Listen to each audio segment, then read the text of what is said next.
नमस्कार बच्चों, मैं हूँ अरविंद ठाकुर और आज हम लोग खेलेंगे एक नाटक। मैंने कहा खेलेंगे। आप अपने आप को इसके पात्र समझिए और देखिए कितना आनंद आता है। अंधेर नगरी। शायद आपने कहीं सुनी भी होगी एक कहावत, अंधेर नगरी चौपट राजा, टके सिर भाजी टके सिर खाजा। तो बड़ी पुरानी और प्राचीन कहानी है और बहुत मज़ा आने वाला है आपको। हम लोगों ने भी अपने बचपन में इस कहानी को सुना भी था, और यदि नहीं सुन पाए हैं अभी तक तो भी परेशान होने की ज़रूरत नहीं है, क्योंकि आइए आज हम लोग इस नाटक को खेलते हैं। नाटक शुरू करने से पहले पात्र परिचय मैं करवा देना चाहता हूँ। कैरेक्टर्स जो रोल खेल रहे हैं इस नाटक में, भारतेंदु हरिश्चंद्र जी की लिखी हुई बहुत ही पुरानी सी ये नाटक है और बहुत बड़ा है, लेकिन थोड़ा सा छोटा करके आवश्यक अंगों को रखते हुए आपके साथ इसको यहाँ पे प्रस्तुत किया जा रहा है। ये बीच में जो खड़े हैं ये हमारे महंत जी, और महंत जी के दो शिष्य इसमें आपको दिख रहे हैं, बाएं और दाईं ओर, नारायण दास और गोवर्धन दास। और चौपट राजा जो है वो चौपट इसलिए है कि जो उसे जो समझा देता है सब में हाँ जी ओके, अपनी बुद्धि लगाने के लिए वो तैयार है ही नहीं। तो वो अंधेर नगरी नाम का एक जगह है, वहाँ का वो राजा है। नगरी भी अंधेरे है, क्योंकि राजा ही जब चौपट होगा, बेवकूफ़ होगा, तो उसकी प्रजा, उसकी नगरी कैसी हो सकती है। इसके अतिरिक्त कुजरीन या कुजरा कबाड़ी जिसको बोलते हैं, जो सब्जी वगैरह बेचने का काम करता है, इसमें मिलेंगे आपको। हलवाई मिलेगा जो मिठाई बेचता है, एक फरियादी मिलेगा, मतलब अगर किसी को कुछ दुख हो जाए तो वो दुख को जब वो व्यक्त करता है किसी के पास जाकर, तो उस फरियाद सुनाना उसको बोलते हैं। तो अपना दुख बताने वाले को दुखी व्यक्ति या फरियादी कहा जाता है। एक बनिया है, तेल साबुन मसाला वगैरह जो बेचते हैं, चावल दाल, तो उनको बनिया कहा जाता है, मतलब बेचने वाले। तो कल्लू बनिया है। और कारीगर, वो मेज़न जिसको आप बोलते हैं, राजमिस्त्री जी जो हम लोगों का घर वगैरह बनाते हैं, तो वो कारीगर हो गया जो दीवार जोड़ता है। और चूने वाला, आजकल सीमेंट से, जैसे आप देख रहे हैं, सीमेंट बालू की मदद से दीवार जोड़ा जाता है। पहले के समय में चूना पानी का मसाला बनता था और उसमें गेरू इत्यादि मिला करके बड़ा मजबूत वो मसाला हुआ करता था। सुर्खी, ये सब चीज़ें आजकल देखने के लिए कम मिल रही हैं, लेकिन जिस समय का ये नाटक है उस समय में जो दीवार वगैरह जुड़ता था उसमें इन सब चीज़ों का प्रयोग हुआ करता था। तो चूने वाला वो हुआ जो मसाला बनाते हैं, उसमें चूना देता है। और भिस्ती का काम है उसमें पानी डालना। चमड़े की थैली हुआ करती थी, आजकल तो पाइप से डाल देते हैं, बाल्टी से डाल देते हैं, लेकिन वर्किंग साइट्स पर जहाँ काम चल रहा हो वहाँ जाकर पानी डालते में सुविधा हो, इसके लिए चमड़े की थैली में पानी भर के जो आदमी उसको पटाता था वो भिस्ती। और वो चमड़े का थैली बनाता कौन था? कसाई, जो चमड़े का कारोबार करता हो। मतलब चमड़ा वो प्रदान करता था, गाय का, बकरी का, बैल का, जो भी है। और एक गरड़िया भी मिलेगा जो ये सब, इन सब कामों में मदद कर रहा है। और एक कोतवाल है, मतलब सिपाही के ऊपर जो होता है, प्रमुख सिपाही जिसको आप कह सकते हैं। और सिपाही भी है, सैनिक जो होता है, महाराज के सैनिक जो उनके आदेश पर कुछ काम करते हैं। तो ये सब बहुत सारे पात्र जो हैं वो अभी आपको दिखने वाले हैं इस नाटक में। चलिए नाटक शुरू करते हैं। सबसे पहला दृश्य है कि शहर के बाहर सड़क पर महंत जी और उनके दो चेले खड़े हैं और बातें कर रहे हैं। महंत जी कहते हैं कि बच्चा नारायण दास, यह नगर तो दूर से बड़ा सुंदर दिखलाई पड़ता है। देख, कुछ भिक्षा मिले तो भगवान को भोग लगे, और क्या, क्योंकि वो बिना भगवान को भोग लगाए कुछ भी ग्रहण नहीं किया करते थे। तो नारायण दास ने कहा कि गुरुजी महाराज, नगर तो बहुत ही सुंदर है, पर भिक्षा भी सुंदर मिले तो बहुत मज़ा आ जाएगा, बहुत आनंद आ जाएगा। तो महंत जी ने कहा कि ठीक है बच्चा गोवर्धन दास, तुम पश्चिम की ओर जाओ और नारायण दास जो है वो पूर्व की ओर जाएगा। तो गोवर्धन दास चला जाता है और वहाँ जा कर के वो पूछना शुरू करता है कि कौन सी सब्जी वगैरह किस भाव है। तो वो सब्जी वाले बाज़ार में जाता है, एक कुजरीन जो सब्जी बेच रही है उससे पूछता है कि क्यों भाजी क्या भाव है। तो वो कहती है कि बाबा जी टके सेर, मतलब जैसे 1 रुपया में 1 किलो, तो उसको टका बोलते थे पहले के समय में। अभी भी गांव घर में आपको ये टका शब्द सुनने के लिए मिलेगा। फिर गोवर्धन दास पूछता है सब भाजी टके सेर, वाह वाह बड़ा आनंद है, यहाँ सभी चीज़ें टके सेर मिलती हैं। फिर वो हलवाई के पास जाता है और हलवाई के पास जब जाता है तो देखता है कि यहाँ बहुत सारी मिठाई है। तो जाकर के पूछता है क्यों भाई मिठाई का क्या भाव है। हलवाई भी वही बात कहता है कि टके सेर। अब इसको आश्चर्य लग जाता है कि वाह मिठाई भी टके सेर, वाह वाह वाह बड़ा आनंद है, सब टके सेर। क्यों बच्चा, इस नगरी का नाम क्या है। तो हलवाई कहता है कि अंधेर नगरी। तो बड़ा खुश होता है कि वो अंधेर नगरी, वाह ये तो विचित्र नाम है। और राजा का नाम क्या है। तो हलवाई ने कहा चौपट्ट राजा। गोवर्धन दास ने कहा वाह वाह अंधेर नगरी, चौपट्ट राजा, टके सेर भाजी, टके सेर खाजा। तो हलवाई बोलता है तो बाबा जी कुछ लेना हो तो ले ले। तो वो कहता है कि बच्चा भिक्षा मांगकर 7 पैसा लाया हूँ, 3.5 सेर मिठाई दे दो। महंत जी और नारायण दास एक ओर से आते हैं और दूसरी ओर से गोवर्धन दास आता है। महंत जी ने पूछा बच्चा गोवर्धन दास क्या भिक्षा लाया, गठरी में तो कुछ है ऐसा मालूम पड़ता है। गोवर्धन दास ने कहा कि गुरुजी महाराज 7 पैसे भिक्षा में मिले थे, उसी से 3.5 सेर मिठाई मोल ले ली है। महंत जी ने कहा बच्चा नारायण दास ने मुझसे कहा था कि यहाँ सब चीज़ें टके सेर मिलती हैं, तो मैंने इसकी बात पर विश्वास नहीं किया। बच्चा यह कौन सी नगरी है और इसका राजा कौन है जहाँ टके सेर भाजी और टके सेर खाजा मिलता है।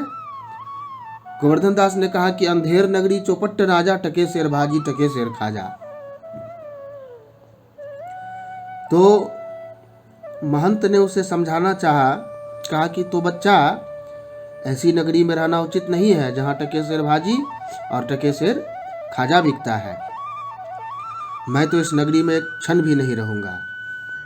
गोवर्धन दास ने कहा कि गुरुजी महाराज मैं तो इस नगर को छोड़कर नहीं जाऊँगा, और जगह दिन भर मांगो तो भी पेट नहीं भरता, मैं तो यहीं रहूँगा। महंत जी ने उसे समझाना चाहा, कहा कि देख मेरी बात मान, नहीं तो बाद में पछताएगा, मैं तो जाता हूँ। इतना कहे जाता हूँ कि कभी संकट में पड़ जाओगे यदि तो याद करना। यह कह करके महंत चले जाते हैं। तो ये पहला दृश्य यहाँ समाप्त हो जाता है। दूसरा दृश्य है कि राजा हैं, मंत्री हैं, नौकर लोग अपने यथास्थान बैठे हुए हैं और पीछे से एक आवाज़ आती है दुहाई है महाराज, दुहाई है महाराज, बचाइए महाराज, बचाइए महाराज। तो राजा ने कहा कि कौन चिल्ला रहा है, उसे बुलाओ।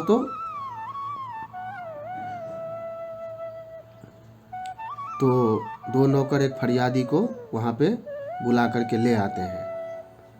फरियादी वहाँ पर में आ जाता है और आने के बाद कहता है दुहाई हो महाराज, दुहाई। राजा ने पूछा बोलो क्या हुआ, क्यों परेशान हो, क्या दिक्कत है।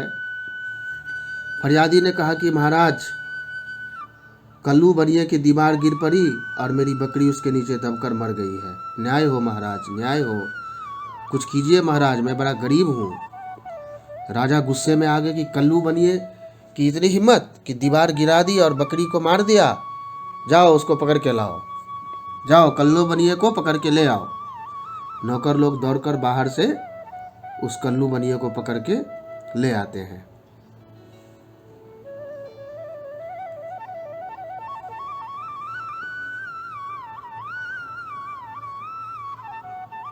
महाराज ने पूछा क्यों रे बनिए, इसकी बकरी दबकर मर गई, कैसे मर गई।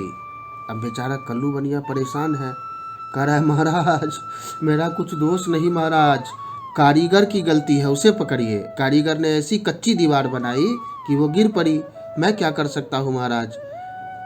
राजा ने कहा हाँ हाँ तुम ठीक बोल रहे हो, ठीक है इसको छोड़ो और कारीगर को पकड़ के लाओ। अब कल्लू वहाँ से चला जाता है और नौकर कारीगर को पकड़ के ले आते हैं। कारीगर बेचारा डरा हुआ है, महाराज के पास आते ही बोलता है दुहाई हो महाराज, दुहाई हो महाराज, दुहाई हो महाराज। क्यों रे कारीगर, इसकी बकरी कैसे मरी? राजा ने गुस्से में पूछा। कारीगर ने कहा महाराज महाराज चूने वाले ने ऐसा चूना खराब बनाया कि दीवार गिर पड़ी महाराज, मेरी कोई गलती नहीं है महाराज, मुझे छोड़ दीजिए महाराज। राजा ने कहा हाँ हाँ ये ठीक बोल रहा है, ठीक है इसको छोड़ो उसको पकड़ो, जाओ उस चूने वाले को पकड़ के ले आओ। अब कारीगर वहाँ से चला जाता है और इसके बाद चूने वाले को पकड़ के ले आया जाता है। राजा गुस्से में, क्यों रे चूने वाले, दुहाई हो महाराज, दुहाई हो महाराज। दुहाई दुहाई बंद करो, इसकी बकरी कैसे बड़ी बताओ। अब चूने वाला डर जाता है, कहता है महाराज महाराज भिस्ती ने चूने में पानी ज़्यादा डाल दिया था महाराज, इसी से चूना कमज़ोर हो गया। ओहो, इसका मतलब सारी गलती उस भिस्ती की है, ठीक है समझ गए, तुम जाओ सैनिकों इसको छोड़ दो और भिस्ती को पकड़ के ले आओ, राजा ने कहा। फिर उसको छोड़ दिया जाता है और सैनिक भिस्ती को पकड़ के ले आते हैं। भिस्ती आते ही माफ़ी मांगने लगता है, डर जाता है बेचारा, दुहाई हो महाराज, दुहाई हो महाराज, मेरी कोई गलती नहीं है। लेकिन राजा गुस्से में आकर पूछते हैं, क्यों रे भिस्ती, इतना पानी क्यों डाल दिया कि दीवार गिर पड़ी और बकरी दबकर मर गई। भिस्ती ने कहा महाराज गुलाम का कोई कसूर नहीं है महाराज, कसाई ने मशक इतनी बड़ी बना दी थी कि उसमें पानी ज़्यादा आ गया महाराज, इसीलिए उसमें ज़्यादा पानी गिर गया। तो महाराज ने कहा ओहो, यानी ये बेचारा निर्दोष है, सारी गलती उस भिस्ती की है, ठीक है इसको छोड़ो, उस कसाई की गलती लग रही है, इस भिस्ती को छोड़ो और कसाई को लेकर आओ। तो नौकर भिस्ती को निकाल देते हैं और कसाई को पकड़ के ले आते हैं। कसाई फिर आकर माफ़ी मांगने लगता है, डरा हुआ है बेचारा, दुहाई हो महाराज, दुहाई हो महाराज, दुहाई हो महाराज। महाराज गुस्से में, क्यों रे कसाई, तूने ऐसी मशक क्यों बनाई। कसाई बेचारा घबरा गया, बोलता है महाराज गररिये ने टके की ऐसी बड़ी भेड़ मेरे हाथ बेची कि मशक बड़ी बन गई महाराज, मेरी कोई गलती नहीं है महाराज, मुझे क्षमा कर दे महाराज, मुझे क्षमा कर दे महाराज। तो राजा गुस्से में आकर कहते हैं ओहो, अब सारा खेल मैं समझ गया, अच्छा इसको छोड़ो उसको पकड़ो, उस गररिये की ही गलती है, मैं समझ गया। कसाई वहाँ से निकल जाता है और गररिया को पकड़ के लाया जाता है। राजा ने गुस्से में गररिये से पूछा, दुहाई हो महाराज, दुहाई हो महाराज, कहते हुए गररिया आता है। पर राजा ने कहा कि क्यों रे गररिये, ऐसी बड़ी भेड़ क्यों बेची, सारी गलती तुम्हारी है, मैं सारी बात समझ चुका हूँ, तुमको फांसी पर टांगेंगे। गररिये ने कहा महाराज मेरी कोई गलती नहीं है महाराज, दुहाई हो महाराज, दुहाई हो महाराज, उधर से कोतवाल जी की सवारी आ रही थी, भीड़ भाड़ के कारण मैंने छोटी बड़ी भेड़ का ख्याल ही नहीं किया, मुझे छोड़ दीजिए महाराज, मेरा कोई कसूर नहीं है महाराज। तो राजा ने कहा ओहो, सारी बात मैं अब समझ गया, इसको छोड़ो उसको पकड़ो, इसकी कोई गलती नहीं है, उस कोतवाल को पकड़ के लाओ। अब कोतवाल को पकड़ के लाया जाता है। कोतवाल वहाँ आते ही डर जाता है कि अरे मुझे क्यों पकड़ के लाया गया है, मेरी क्या गलती है। आते ही कहता है दुहाई हो महाराज, दुहाई हो महाराज, मेरी कोई गलती नहीं है महाराज, मुझे क्षमा कर दें। पर राजा ने कहा नहीं नहीं नहीं, सारी गलती तुम्हारी है। क्यों रे कोतवाल, तूने सवारी धूमधाम से क्यों निकाली कि गररिये ने घबरा कर बड़ी भेड़ बेच दी। वो बेचारा कहता रहा कि नहीं नहीं महाराज, मेरी कोई गलती नहीं है महाराज। लेकिन राजा ने कुछ नहीं सुना, कहा नहीं नहीं, सारी गलती तुम्हारी है, सब बात अब साफ हो गया है, असली गुनहगार, असली दोषी तुम हो, ले जाओ इसे और फांसी पर जाकर टांग दो। तो सभी वहाँ से उस कोतवाल को पकड़ के ले जाते हैं और उसको फांसी पर चढ़ाने की तैयारी शुरू हो जाती है। अब तीसरा दृश्य में थोड़ा विचार कीजिए। गोवर्धन दास मस्ती से बैठ करके बेचारा अपना मिठाई खाने में लगा हुआ है। गोवर्धन दास बड़ा खुश है और बोल रहा है कि बेकार गुरुजी ने मुझे यहाँ रहने से मना कर दिया था। यहाँ तो माना कि देश बहुत बुरा है, पर मेरा क्या जाता है, हम खाते हैं पीते हैं, मस्ती से पड़े हुए हैं। इतने कम पैसे में इतने अच्छे मिठाई मुझे मिल जाती है। तभी वहाँ सिपाही आ जाते हैं, उसे पकड़ लेते हैं और पकड़ कर ले जाते हैं। सिपाही, चल बे चल, मिठाई खा खा कर बहुत मोटा हो गया है ना, आज मज़ा मिलेगा, दिखाते हैं तुझे। अब गोवर्धन दास बेचारा घबरा जाता है, अरे अरे ये आफत कहाँ से आ गई, अरे भाई मुझे क्यों पकड़ रहे हो, मैंने तुम्हारा क्या बिगाड़ा है जो मुझे पकड़ते हो। सिपाहियों ने उसे समझाया कि देखो बात ऐसा है कि कल कोतवाल को फांसी का हुक्म हुआ था। जब उसे फांसी देने के लिए गए तो फांसी का फंदा थोड़ा बड़ा निकल गया, क्योंकि कोतवाल साहब बीमार हैं। तो हम लोगों ने महाराज से पूछा कि अब क्या करेंगे। तो महाराज ने कहा कि ठीक है, किसी मोटे ताजे आदमी को पकड़ के ले आओ, क्योंकि बकरी के मरने के अपराध में किसी न किसी को सजा तो होना ज़रूरी है, नहीं तो अन्याय हो जाएगा और मेरे जीते जी हम अन्याय होने नहीं देंगे। इसलिए फांसी का फंदा जिसके गले की नाप में आ सके ऐसा कोई मोटा ताज़ा आदमी खोजो। तो हम लोगों ने पूरे शहर में सबको खोजा, सबसे मोटे ताजे तुम ही हो, ये फांसी का फंदा तुम्हारे गले का नाप का है, इसलिए न्याय यही है कि तुम बदले में मर जाओ और तभी जा कर के प्रजा को न्याय मिलेगा। अब बेचारा गोवर्धन दास फंस गया, बेचारा चिल्लाने लगा, दुहाई परमेश्वर की, अरे मैं नाहक ही मारा जाता हूँ, अरे यहाँ बड़ा ही अंधेर है, गुरुजी बचाइए, गुरुजी आप कहाँ हो, गुरुजी मेरे प्राण बचाओ। गोवर्धन दास चिल्लाता है, लेकिन सिपाही उसकी एक बात नहीं सुनते हैं, उसे पकड़ कर ले जाते हैं।